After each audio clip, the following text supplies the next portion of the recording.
Olá, vamos estudar? Mais uma, vamos lá.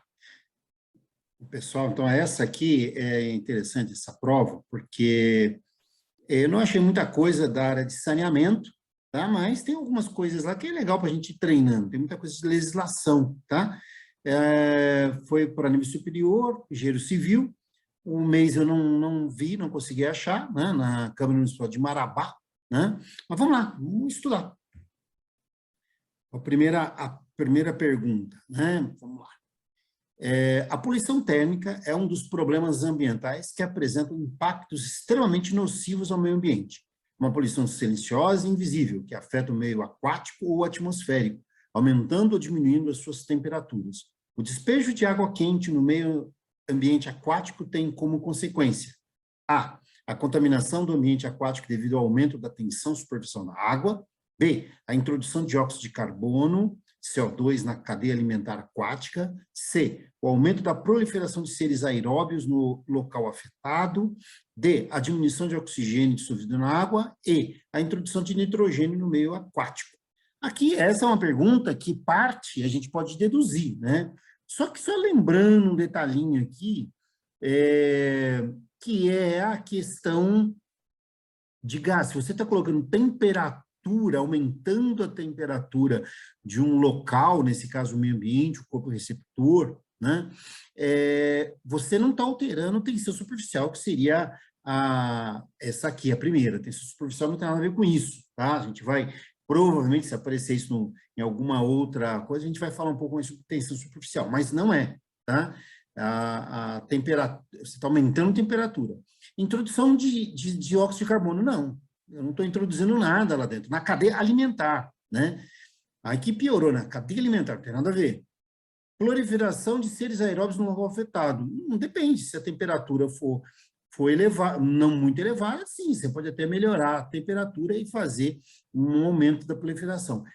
Olha o D, olha que interessante. A diminuição do oxigênio dissolvido na água. Opa, você vê, aumentei a temperatura. Aí, introdução de nitrogênio, não estou introduzindo nada, estou dando nada. Só relembrando a dissolução de gases, né? Chama lei de Henry. Lá na área de saneamento, a gente usa muito isso, a lei de Henry. Olha o que diz a lei de Henry. A dissolução gasosa em líquidos é regida por uma lei conhecida como lei de Henry. Essa lei diz que a solubilidade de um gás em água depende da pressão parcial do gás exercida sobre o líquido. A constante de proporcionalidade utilizada nesta lei varia com o gás, ou seja, o tipo de gás, se é oxigênio, CO2, e assim por diante, e a temperatura. E recebe o nome de constante de Henry. A temperatura. Então, o que a gente está fazendo? Você está você está falando aqui que alterou a temperatura, a poluição térmica, né? Ou seja, você está aumentando a temperatura daquele corpo, daquele rio, né? Então, você vai fazer a diminuição, você vai diminuir a solubilidade daquele gás no líquido, né? Só lembrando que o gás, ele não quer ficar no líquido, tá? Ele quer sair. Então, a resposta é a D. Esse aqui dá para a gente, relativamente simples, dá para ir deduzindo, tá? Mas tem que lembrar a lei de Henry, então a gente está aproveitando aqui para falar de lei de Henry, porque ela pode ser útil em outras provas aí, né, pessoal? Vamos lá. Desde 1981, de acordo com a Lei Federal 6.932 de 81, o licenciamento ambiental, opa, o negócio ficou mais pesado, né? Tornou-se obrigatório em todo o território nacional e as atividades efetivas ou potencialmente poluidoras não podem funcionar sem o devido licenciamento, né? Aí tem o órgão aí que está dizendo o que é isso, Firjan, 2004. Sobre licenciamento ambiental, é correto afirmar que vamos lá, ele fala 5 possibilidades. Que é um dos princípios da Polícia Nacional, que é um objetivo da Política Nacional de Meio Ambiente, é um instrumento da Política Nacional do Meio Ambiente, é um elemento de orientação aos órgãos federais para a concessão de licença a empreendimentos potencialmente poluidores nas esferas da União, Estados e municípios. E o E, mecanismo de controle e fiscalização do uso de recursos naturais, segundo as orientações gerais da Política Nacional de Educação Ambiental. Ixi, já começou a misturar, né? Esse E aqui a gente já pode excluir, não é isso? Mas vamos ver o que é cada um desses itens aí para a gente relembrar. Então, você tem que dar uma lida aí, tá? Quais são os princípios, o que falo primeiro? Alguns dos princípios e principais aspectos Plano Nacional do Meio Ambiente são a manutenção do equilíbrio ecológico, racionalização, planejamento e fiscalização do uso dos recursos ambientais, proteção dos ecossistemas, controle das atividades de proteção de natureza, entre outros. Então, o princípio é isso, ou seja, o que rege, o que levou a ser feito, a criar o plano nacional aí, de meio ambiente, tá? E ele está falando de licenciamento, então, não é um princípio, né?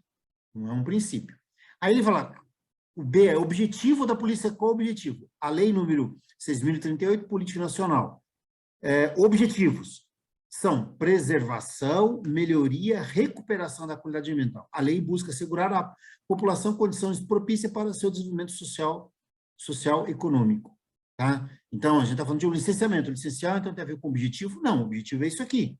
Ele está mostrando o que os órgãos que são fiscalizadores têm como buscar buscar efetivamente causar isso no sistema, né? Vamos lá, o outro fala em instrumento da política. Entre os instrumentos da Política Nacional do Meio Ambiente estão os padrões de qualidade. Opa, então é um instrumento. Então, dentro dos instrumentos que eu tenho para atingir os objetivos do PNMA, está os padrões, né? Os padrões de qualidade, né?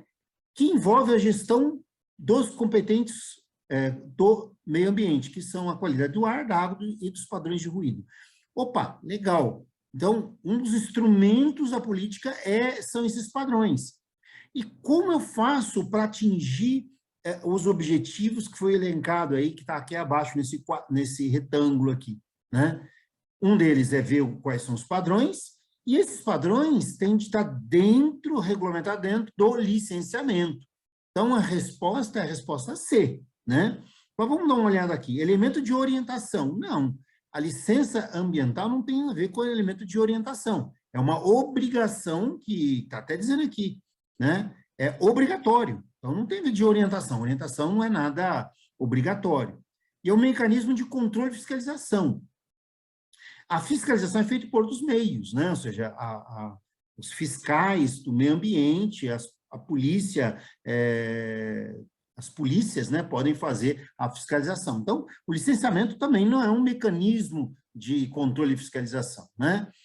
Também não é um elemento. Então, A e B é uma definição do A e B, então é a C, certo?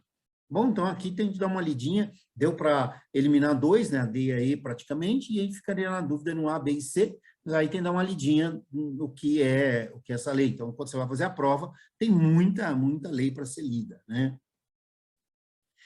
Vamos lá. No 24, né, a questão 24 diz o seguinte, o artigo 225 da Constituição Federal de 1988. Pô, já está falando de lei, tá? Eu tenho de ler, não tem como eu deduzir nada aí, tá, pessoal? Eu tenho de ir lá, ler o que está escrito, porque é o que manda, né? O que está escrito lá, não tem dedução. Então, o artigo 225 da Constituição Federal dispõe que, vamos lá, todos têm direito ao meio ambiente, ecologicamente equilibrado, bem de uso comum do povo e essencial à sadia qualidade de vida, impondo-se ao poder público e à coletividade o dever de defendê-lo e preservá-lo para as presentes e futuras gerações. Olha que coisa maravilhosa, né? Escrito em 1988, né? A gente tem de preservar para as futuras gerações. A fim de assegurar a efetividade desse direito, incumbe ao poder público. Aí tem algumas alternativas aqui. E não tem jeito aqui, é ler, tá? E é o que está dizendo lá o parágrafo 1º do artigo 225, né? Para assegurar a efetividade desse direito, ou seja, desse artigo 225 da Constituição, incumbe ao poder público. Então, está lá definido. Vamos lá. Preservar e restaurar os processos ecológicos essenciais e promover o manejo ecológico das espécies e ecossistemas. Preservar a diversidade e a integridade do patrimônio genético do país e fiscalizar as entidades dedicadas à pesquisa e manipulação de material genético.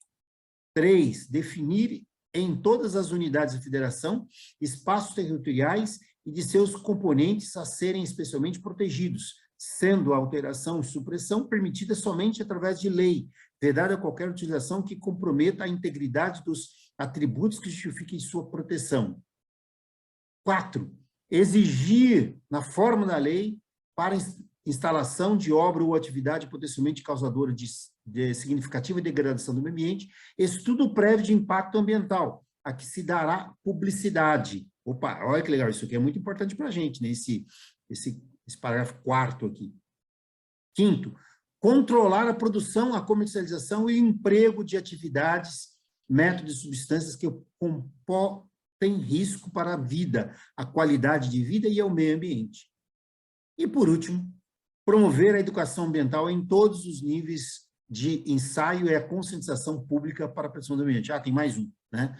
O 7º, proteger a fauna e a flora vedadas na forma da lei, as práticas que coloquem em risco sua função ecológica, provoquem a extinção de espécies ou submetam os animais à crueldade. Então, ter isso na mente e avaliar cada uma delas aqui, né? Preservar e restaurar o processo ecológico, está lá, verdade. Então, vamos lá. 1, 2, 3 e 4. 1 e 2. 1 está certo. Preservar e restaurar os processos ecológicos. 2, preservar a diversidade e integridade do patrimônio cultural do país. Opa, 2 não é cultural. Então, beleza, então não é já. Já tiramos o A, não é. O que tem o número 2 não é. Então, A não é, o B também não é. O C também não é, e o E também não é. Sobrou a D, A1 e a 3. Preservar e restaurar, já vimos. 3, controlar a produção ou comercialização. Acabamos de ver isso aqui. Só ver se eu voltar aqui um pouquinho. Promover a educação, controlar a produção. Está aqui, ó. Tá? Então, é a letra D. Não foi difícil, tá vendo? Então, assim, tem que dar uma lida, né? E olhar com carinho, que a gente dá uma assustada aqui quando vem a prova, e aí quando você lê devagarzinho, olha, ó, e a integridade do patrimônio cultural. Opa, não tem nada a ver, eu estou falando de meio ambiente cultural, então não tem nada a ver. Então, pô, já peguei a 2 aqui, você vê que rapidamente já excluímos, praticamente ela já deu resposta para a gente, né? Que é a D. Tá? Então, legal? Então, é isso que a gente tem que fazer. Tudo bem? Vamos lá, vamos continuar, pessoal. A poluição sonora destaca-se como um dos problemas que afeta diretamente a qualidade ambiental e a qualidade de vida do ser humano, e se faz presente principalmente em ambientes urbanos. Sobre a poluição sonora, é correto afirmar que ela se manifesta através do... Vamos lá, vamos ler aqui, com cuidado. Ruído de até 45 decibéis, que pode causar dano ao sistema auditivo. Um dano ao sistema auditivo é acima de 45, né? Mas tudo bem, não vamos entrar nesse mérito ainda. B, som que é caracterizado como fenômeno químico. Opa, som não é fenômeno químico, é um fenômeno físico, certo? Então, B já não é. C, ruído que é o deslocamento de uma onda em qualquer local que haja matéria. C pode ser. D, som cujo aspecto físico é chamado de infrassom. Não é também. Então, a B e a D está excluída. E, ruído que é o som ou conjunto de sons indesejáveis, desagradáveis e perturbadores.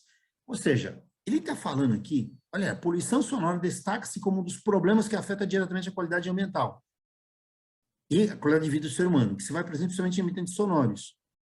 O que eu posso dizer?